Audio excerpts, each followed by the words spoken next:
കേന്ദ്രത്തിന് സംസ്ഥാനങ്ങളോട്, പ്രത്യേകിച്ച് അവർക്ക് അധികാരമില്ലാത്ത സംസ്ഥാനങ്ങളോട് രണ്ടാം നാമ സ്വഭാവമാണുള്ളത്. അവർക്ക് അധികാരമുള്ളിടത്ത് നന്നായി വിളമ്പുകയും ഇല്ലാത്തടത്ത് കണക്ക് പറഞ്ഞു വിളമ്പുകയും ചെയ്യുന്ന ഒരു തരം സ്വഭാവം. വോട്ട് ചെയ്യാൻ സമയമാകുമ്പോൾ മാത്രം ഉണ്ടാകുന്ന ചില ദഹനക്കേടുകളും കേന്ദ്രം എടുക്കാറുണ്ട്. ഇപ്പോൾ ഇതാ തദ്ദേശ തെരഞ്ഞെടുപ്പ് അടുത്തിരിക്കുന്ന വേളയിൽ കേന്ദ്രത്തിന്റെ ഇരട്ടത്താപ്പ് പുറത്തേക്ക് വരികയാണ്. അതും തിരഞ്ഞെടുപ്പ് കമ്മീഷനെ മുന്നിൽ നിർത്തിക്കൊണ്ടാണ് ഈ കളിയെല്ലാം കളിക്കുന്നത് എന്നതാണ് ഏറ്റവും വലിയ കാര്യം. തദ്ദേശ സ്ഥാപനങ്ങളിലേക്ക് നടക്കാനിരിക്കുന്ന തെരഞ്ഞെടുപ്പിൽ 2025 ജനുവരി 2 ശേഷം 18 വയസ്സ് തികഞ്ഞ ആർക്കും വോട്ടില്ല എന്നതാണ്. 2025 ജനുവരി 1 18 വയസ്സ് തികഞ്ഞവർക്ക് മാത്രമാണ് സംസ്ഥാന തെരഞ്ഞെടുപ്പ് കമ്മീഷൻ വോട്ടവകാശം കൊടുത്തിരിക്കുന്നത് എന്നാണ് സത്യം. ഇതോടെ ആയിരക്കണക്കിന് വോട്ടുകളാണ് ഇല്ലാതാകുന്നത്. തദ്ദേശ തെരഞ്ഞെടുപ്പ് നടക്കുന്നത് നവംബർ ഡിസംബർ മാസങ്ങളിലാണ്. ജനുവരി 1 ശേഷം ആ സമയത്തേക്ക് 18 തികഞ്ഞ ആർക്കും വോട്ടവകാശം ഉണ്ടാകില്ല. എന്നാൽ കേന്ദ്ര തെരഞ്ഞെടുപ്പ് കമ്മീഷന്റെ ലോക്സഭ, നിയമസഭ വോട്ടേഴ്സ് ലിസ്റ്റ് പേര് ചേർക്കാൻ ജനന തീയതി ജനുവരി, ഏപ്രിൽ, ജൂലൈ, ഒക്ടോബർ എന്നീ 4 മാസങ്ങളിലെ 1-ാം തീയതികളാണ് യോഗ്യതയായി കണക്കാക്കുന്നത്. ഇതനുസരിച്ച് നവംബറിലാണ് തെരഞ്ഞെടുപ്പ് നടക്കുന്നത് എങ്കിൽ ഒക്ടോബറിൽ 18 തികഞ്ഞവർക്കും വോട്ട് ചെയ്യാൻ അവസരം ലഭിക്കും എന്നായിരുന്നു. പക്ഷേ ഇപ്പോൾ വ്യഗ്രത കാണിച്ചുള്ള ഈ മാറ്റം എന്തിനു വേണ്ടിയുള്ള പുറപ്പാടാണ് എന്ന് മനസ്സിലാകുന്നില്ല. 18 വയസ്സ് തികയുന്നതിന്റെ 6 മാസം മുൻപ് തന്നെ പേര് ചേർക്കുന്നതിന് അപേക്ഷ നൽകാവുന്നതും 18 വയസ്സ് തികയുന്ന മുറയ്ക്ക് ഐഡന്റിറ്റി കാർഡ് നൽകാവുന്നതുമാണ്.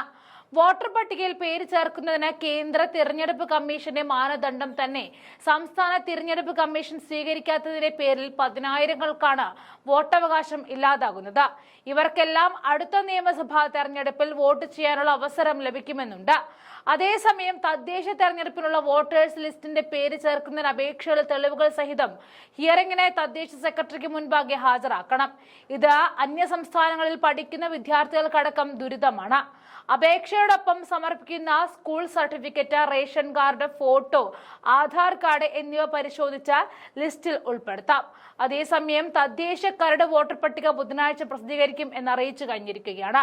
ഇതിനുശേഷം 2025 ജനുവരി 1 മുൻപ് 18 തികഞ്ഞവർക്ക് വോട്ടർ പട്ടികയിൽ പേര് ചേർക്കാനാകും.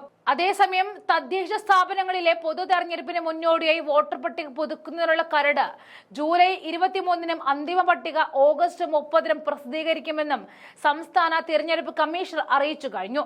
2025 പൊതു തെരഞ്ഞെടുപ്പിന്റെ മുന്നൊരുക്കങ്ങൾ വിശദീകരിക്കുന്നതിനായി തിരുവനന്തപുരം മസ്കറ്റ് ഹോട്ടലിൽ നടത്തിയ രാഷ്ട്രീയ പാർട്ടി പ്രതിനിധികളുടെ യോഗത്തിൽ സംസാരിക്കുകയായിരുന്നു കമ്മീഷണർ. ത്രിതല പഞ്ചായത്തുകളിലും നഗരസഭകളിലും വോട്ടെടുപ്പിന് ഉപയോഗിക്കുന്ന ഇലക്ട്രോണിക് വോട്ടിംഗ് മെഷീനുകളുടെ ഫസ്റ്റ് ലെവൽ ചെക്കിംഗ് ജൂലൈ 25 പൂർത്തിയാക്കുമെന്നും കമ്മീഷൻ അറിയിച്ചു കഴിഞ്ഞു. കുറ്റമറ്റ രീതിയിൽ വോട്ടർ പട്ടിക തയ്യാറാക്കുന്നതിനും EVM-കളുടെ ക്ഷമത പരിശോധിക്കുന്നതും പൂർത്തിയാക്കുന്നതിനും എല്ലാം രാഷ്ട്രീയ പാർട്ടികളുടെയും സഹകരണം തെരഞ്ഞെടുപ്പ് കമ്മീഷണർ അഭ്യർത്ഥിച്ചു കഴിഞ്ഞു. കരട് പട്ടിക സംബന്ധിച്ച അപേക്ഷകളും ആക്ഷേപങ്ങളും ജൂലൈ 23 മുതൽ ഓഗസ്റ്റ് 7 വരെ ഓൺലൈനായിട്ട് നൽകാം. കണ്ണൂർ ജില്ലയിലെ മട്ടന്നൂർ മുനിസിപ്പാലിറ്റി ഒഴികെയുള്ള തദ്ദേശ സ്ഥാപനങ്ങളിലേക്കാണ് ഈ വർഷം പൊതു തെരഞ്ഞെടുപ്പ് നടക്കുന്നത്.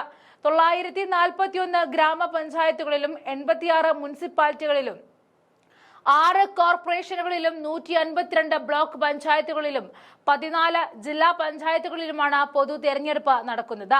മട്ടന്നൂർ മുനിസിപ്പാലിറ്റിയുടെ കാലാവധി 2027 സെപ്റ്റംബർ 10 മാത്രമേ അവസാനിക്കുകയുള്ളൂ.